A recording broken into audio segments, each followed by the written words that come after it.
Hello and welcome to week 12 in cultural anthropology. And wow, look at this topic, media anthropology. I have to tell you a story. Years ago, I had an individual that contacted me. She was living in Maine, but she was completing her doctorate in cultural anthropology at Albany State University, or the University of New York in Albany. She's since moved there. She was the original creator of the syllabus that I used to create this current class. She was a real anthropologist. And she was a cultural anthropologist. And what a great experience it was working with her from this cultural perspective. When I was, right up until, I consider myself a pretty educated person. And right up until that time, I would think anthropology was the study of native cultures and its archaeological component, looking at past cultures, anthropology.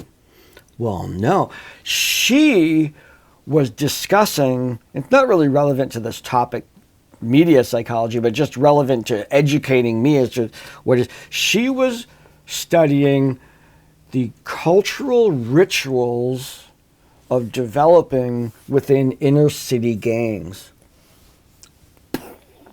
Wow. So she was studying how we transition through our upbringing, through various rituals and like graduation and marriage and having a kid, and all that stuff, these points at which we mark our development over time that are culturally embedded. And she was looking at what are those in terms of how they manifest in inner city gangs.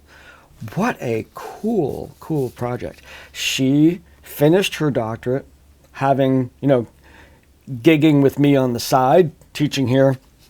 And then she went on and she actually ended up moving to Albany. And she continued her work there. And I've since lost touch with her. But great experience in terms of expanding our understanding of the topic of anthropology. And here we're talking about media. Definitely a here and now.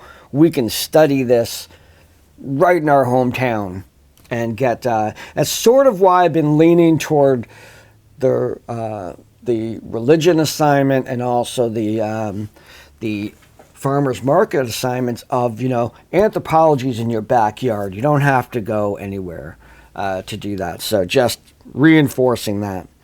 So there's two discussions, and as you read about anthropology's approach to studying media, which I loved reading this chapter. It was just new stuff. It was brand new to me. It was just so great. First, and only because I have personal experience in these, I wanted to maybe have a discussion about the communities that develop around media.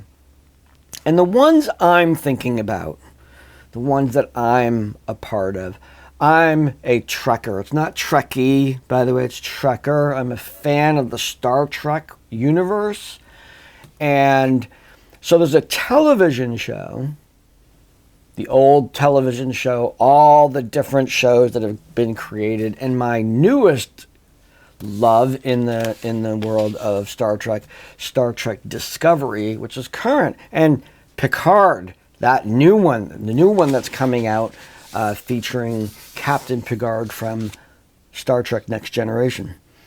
Now, I get together with other people that are part of that, and we just geek out on that. I don't geek out I can't speak Klingon. I don't know all the histories of all the characters. I have been to these conventions where people dress up as cosplay. Fascinating. And that's quite a high level. International. There's actually several starships. That's what they call the local clubs here in Maine, where you join a particular starship, like the USS KVCC, if we wanted to start one, and there'd be a person who's the captain, they're the head of the group, and you have all kinds of different ranks and jobs within that social group. It gets pretty wonky, I gotta tell you.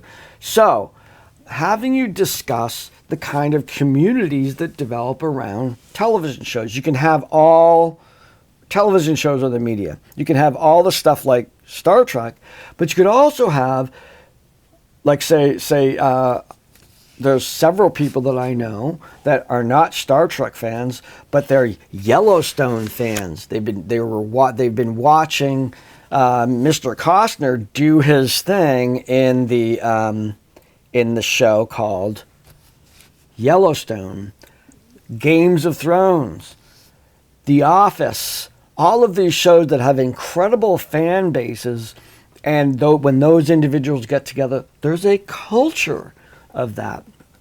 So even if you're not like you don't have your favorite TV show or something like that, but you might, or your favorite movie, and when you get together, you have friends that you get together and you process it. What happened to the last episode? Like, oh my God, can you believe she's pregnant? That kind of stuff.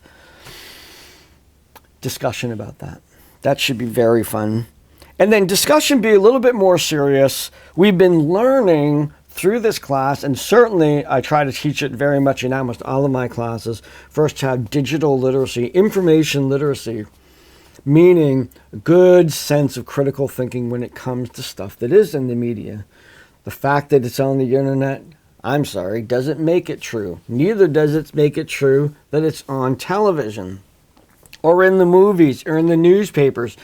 A healthy criticism. That doesn't mean, you blast it all. That means you consume it intelligently.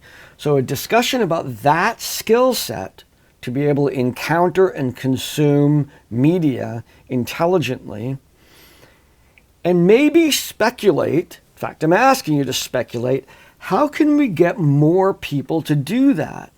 What are the barriers for people doing that?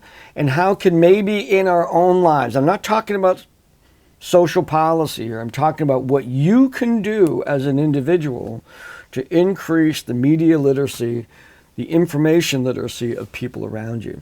So I'm asking you to get into that. So that's this week. I think these are going to be dynamite discussions. Looking forward to them. And get outside. It's a really, really nice time of year for us to start enjoying the outside. And have a great week.